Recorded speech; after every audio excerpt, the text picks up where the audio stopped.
Holy night, the stars are brightly shining, it is a night of the dear Saviour's birth.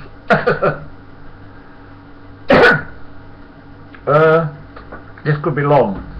A lot of you have heard all these before, but Stephen, Scooby-Loo, what's his name? What's his username? Something like that. Is it Loopy-Loo? Has not, so if you don't want to listen to this, all you regulars, don't bother. And I started, after I came out of the forces, driving a small van for soapworks in Nottingham, and I loved it. And I used to gaze at I was very quiet and shy in them days, believe it or not. I used to stand and gaze in admiration at the big articulated vehicles, AEC mandators, the AEC region, the big Scamel guy, Dodge, and the bloke stood around smoking, and I said, I should drive one of these one day. What a fucking idiot like you. Oh, I cringed. I thought, you bastards, I'll show you. That's it, you see. Never let anyone put you down. Go for it. And I did. I reached the top in my profession. And this was in the days before HGV licenses. It was in the late 60s, I think. Yeah, it was the mid to late 60s, mid 60s. And I used to reverse the Arctics around the yard. My father-in-law was a fitter, and one day a driver didn't turn up, and the traffic manager, Dave, sent me out to RAF Bicester with a load of soap. He says, do you think you'll be alright? I says, yeah. And I managed okay. My father-in-law was a fitter, and my wife used to wait for me, and he used to get home and she'd say, is Arthur back in the yard? He'd say, yeah, talking to all the drivers. And I used to get home and he'd say, I got that late, no you fucking didn't. John told me you were talking to the drivers. And I exploded at John one day. I was quite shy, but I just about had enough of it, and I really exploded at him. I said, mind your own fucking business and keep your fucking gob shut. He didn't like being spoken to like that. But then I moved on to working for a company at Derby, Dixon's of Derby, Oscar, and they used to say Oscar and his cowboys. These vehicles ran 24 hours a day. I was doing night work. The engines were never cold.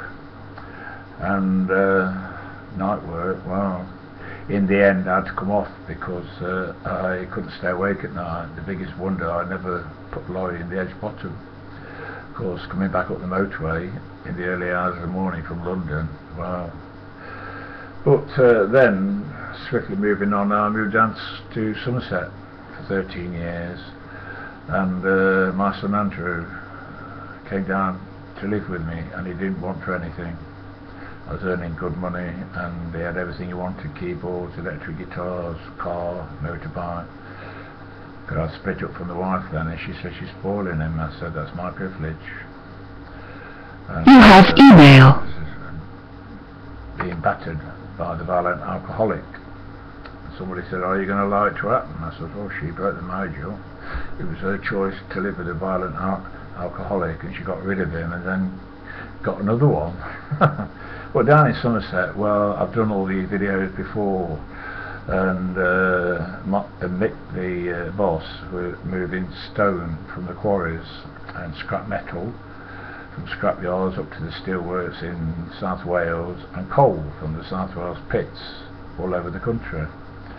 And one day the long distance work dropped off, so the boss put all our articulated drivers on local work, and he said, you've got to 5 loads a day, otherwise the job won't pay. So on the Monday morning we all piled up this customer in Bridgewater, just south of Cheddar, and there was no way to tip the stone. And we all went to the cafe and spent all morning drinking tea, laughing and joking, and taking the piss out of poor little Huey. And Huey came up to me in the yard one day. He says, "Arthur, do you think I look a cunt?" I says, "What kind of question's that, Huey? If you push me for an answer, I shall have to say yes." And he wanted to get on the big arctics, and the boss says, "Sure, I'm not putting you on, you'll tip the fucking lot over."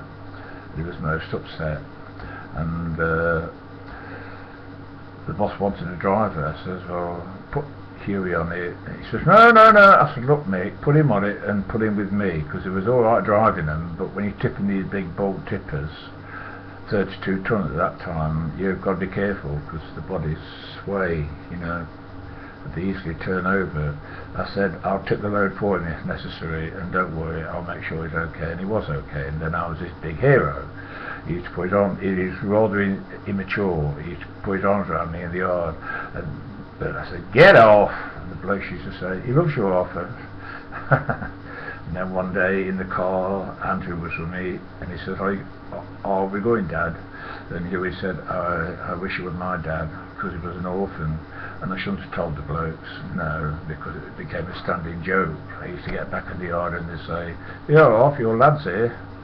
I says, "Andrew, what's he doing here?" "No, Huey." But anyway, the boss said, "This particular job, you've got to 5 loads a day, otherwise the job won't pay."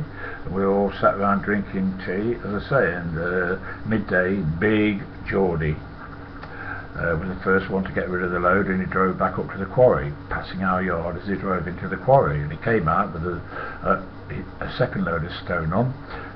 Mick the boss came out and stopped him. He says, "How many you done, Geordie?" And he says, "1." "One?" Geordie says, "Yeah." "One?" He was jumping up and down with rage, his wing bouncing up and down. "One?" Geordie says, "Yeah, there were nowhere to tip, Mick." And Mick says, "Well, I've been talking to Richard, the boss down there. He says Geordie don't want to know. He just sits in his cab idling his time away." And Geordie said, "What? He said that about me?" And Mick said, "Yes, he did." And Geordie says, "Well, I'll sort that cunt out." And he drove off. Mick says, "Don't you say a word to him."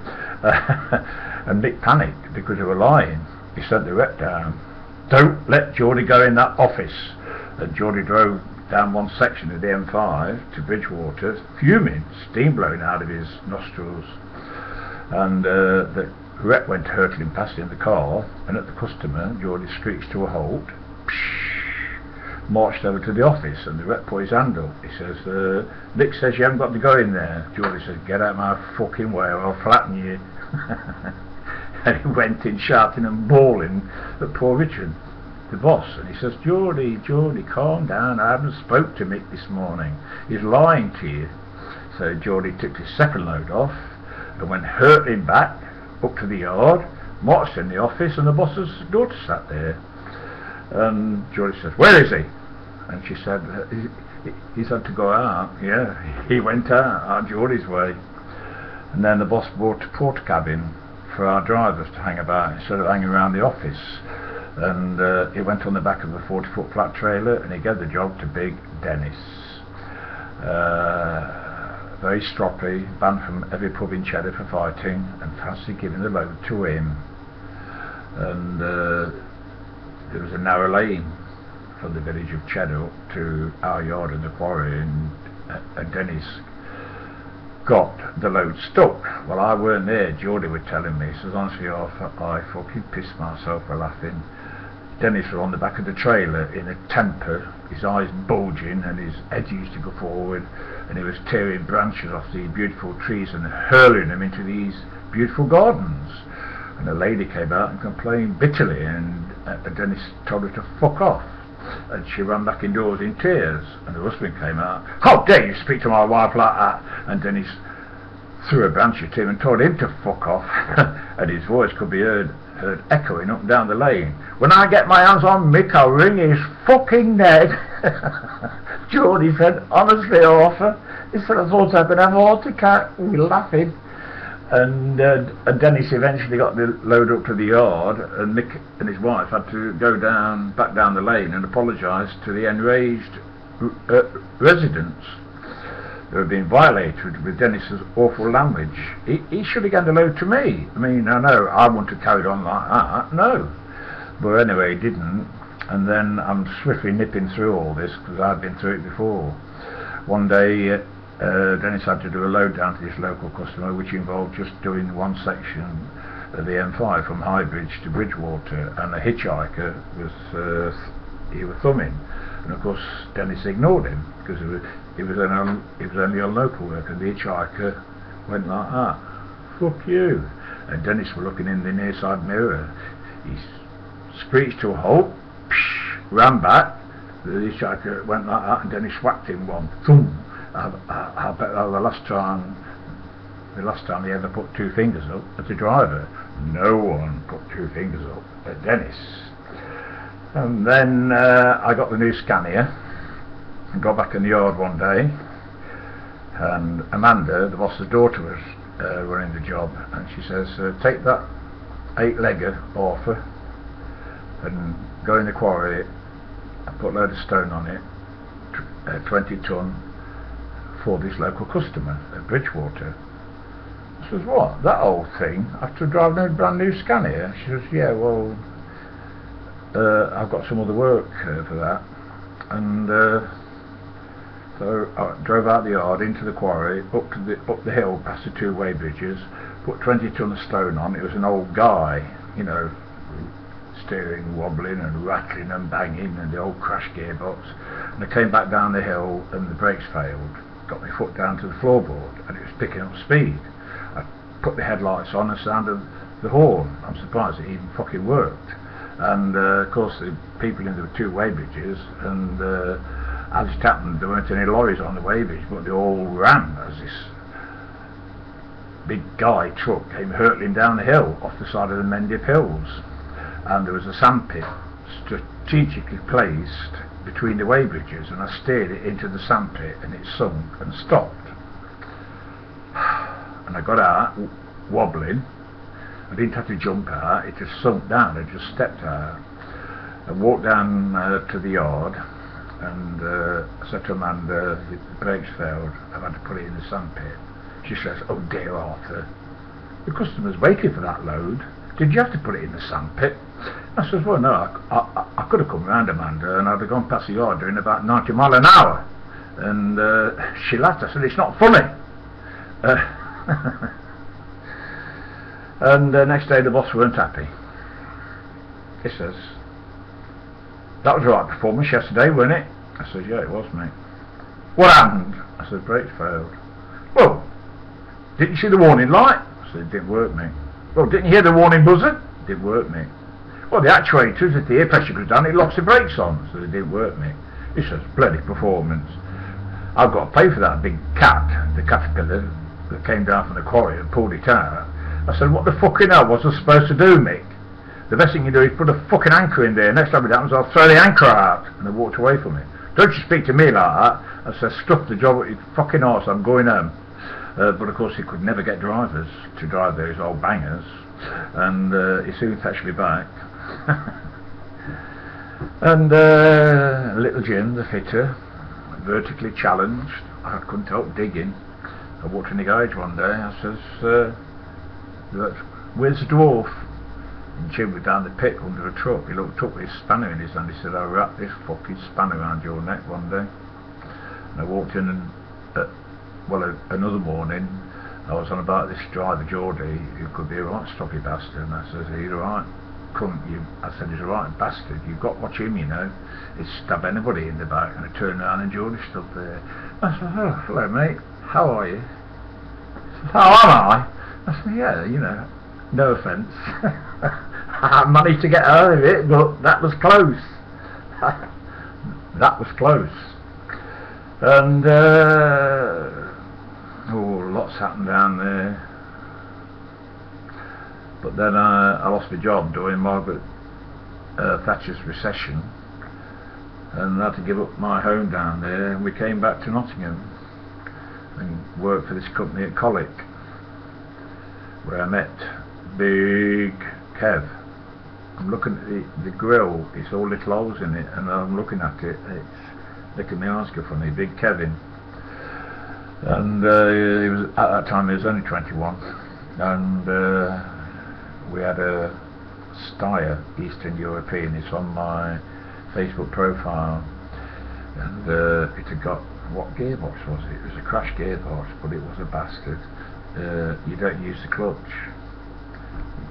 Change the gears. Oh yeah, going back to Dixon's at Derby, we drove F86 Volvos, and they got these big Savians made by Renault, and column change, crash box, and the drivers, because I was on nights, the drivers were and at night when we all drove out the yard, Oscar the boss used to stand there and he used to say, just talk at the cunts, they'll wreck them gearboxes. And I used to drive out and think, please God, don't let it crunch. But I worked it out. You know, it was a column chain, you had to go 1, 2, 3, 1, 2, 3, 1, 2, 3, and I worked it all out, and I was okay. And Oscar used to say, Arthur's the only one that can handle these fucking gearboxes, the rest of you fucking wreck 'em. Of course they always said, you fucking creep. I said, no, I know how to handle them. And but anyway, as I say, I came back to Nottingham from Somerset and drove for this company, LPD. People used to say to me, customers, what does LPD stand for? I said, low paid drivers.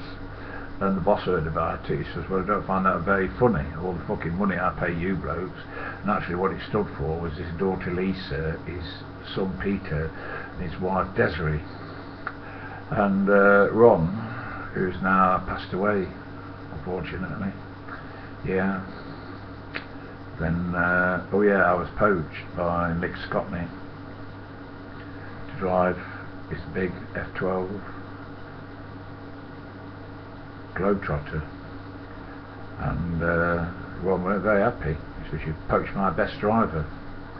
And Mick was on contract to this company at Ostend, we used to call Manhout, actually Mainhout, M-A-E-N-H-O-U-T, based at Ostend, and I enjoyed going over on the ferry from Ramsgate to Ostend.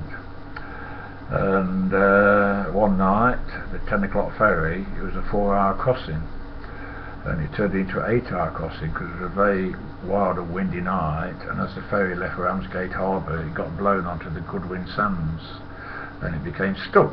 We were all eating our meals, you know, much vibration as it was trying to get off the sands, and it had to wait for the next high tide for tugs to pull it off. And I say it turned into an 8-hour crossing, so we all had a good kip that night. And then coming back from Ostend once, I had a hazardous load. I went in for the hazardous test, and I got my licence, and I had a hazardous load of explosives on for quarries, and they wouldn't let me on the ferry, so they put me on this old cargo boat. Can't remember the name of it now. It was all chained down like, you know, and out in the middle of the English Channel. Once we got away from Ostend, God, up and down and side to side, and I found by laying flat on the bunk bed I was okay, but it was awful. Drivers were going, and I could hear this foreign driver in the toilet heaving his guts up, and I went into him. I said, look mate, go back to your bench. He was hanging over the sink and all hanging from his mouth. I said, go back to your bed, the cabin. I said, lay down flat. I said, don't move, just stay there and you'll be okay. I gave him his towel, and he told me afterwards, thank you very much for the advice, it worked. And I reckon keep one foot on the ground. But no, it worked, just laying flat. Yeah. And I eventually got to Ramsgate, and young Stephen phoned me from Ostend. He says, are you going straight up with it, Arthur? It was a load to Scotland. I says, no, Stephen. He says, but Arthur, you've done nothing all day. I says, Stephen, I've been bouncing up and down all fucking day on that ferry, and I don't feel very well. I'm going to bed, good night, and I turned the phone off. Then one day, they gave me a load from Ostend. I came back over on the ferry, and I had to be at Banbury in Oxfordshire at 8 o'clock. And I got stuck on the M25, and Stephen phoned. Always the same thing. I said, hello? Arthur? Hello, Stephen. Are you at the customer yet, Arthur? No, Stephen. How long are you going to be, Arthur? I said, no idea. well, can't you just give me some? I says, Stephen, what do you want me to do? Sprout wings and fly over this fucking lot. He said, but if you don't get to the customer on time, Arthur, the load will have to be rebooked. I said, Stephen, fuck off, and I ended the call. So he phoned Mick, the boss in Nottingham. He says, and Mick said the same thing. Mick answered the phone. Hello? Silence. Michael? Hello, Stephen. Arthur is swearing at me and being very abusive on the phone. I only want to know what time he will be at the customer. And Mick says, he'll get there when he can, get off his back. And I did eventually get there, and I can't remember if it was that incident or another one. I arrived at this customer. I'd left Felixstowe Docks, that's right, I did some work for Felixstowe Docks, and I left at 4 in the morning, and I was tired, and I got tired and irritable, and I got to the customer, and this cocky youth come bouncing out. Open the container doors, driver, and if anything falls out, we are not responsible. Well, that wound me up for a start. I says, I'll open the container doors by all means. If anything falls out, don't even think about blaming me. He says, you're the driver? So they didn't fucking load it, you silly cunt. It was loaded in China. He says, don't you swear at me. I'll fetch the boss down. I said, you can fetch you the fucking hell you like down. I got back in the cab and slammed the door, you know, short fuse. And the boss came down. I said, look, you can't blame me. It's a sealed container. I don't know what's in it, and I don't want to know. I've just bought it from the dock. All right, driver. He says, all right. You give these youngsters a bit of power, and it goes to the head. And it was the customer's responsibility to unload these shipping containers and load them. And I got to a customer at Worcester once, and after I opened the doors for them, and I saw it was Australian wine. And I got back in the cab, I did a crossword and had a kip, and after it was empty, the bloke came up. He says, 2 cartons short, mate. I says, what are you fucking telling me for? I didn't load it. He says, phew, what attitude you've got. I said, I didn't load it, you silly cunt. It was loaded in Australia. There's anything wrong with the load, phone the shipping agents. But let them deal with it. And he looked at me, but I was bigger than him. And the tape's gone on for quite a bit. I mean, the video's gone on for quite a bit. So there's lots. I've just recorded a few incidents there, and I'm supposed to be putting it all down in a book, and I've got a file on the desktop. Trucking Good Life. I can call it either A Trucking Good Life or Confessions of a Long Distance Trucker. Knocks on my cab door at night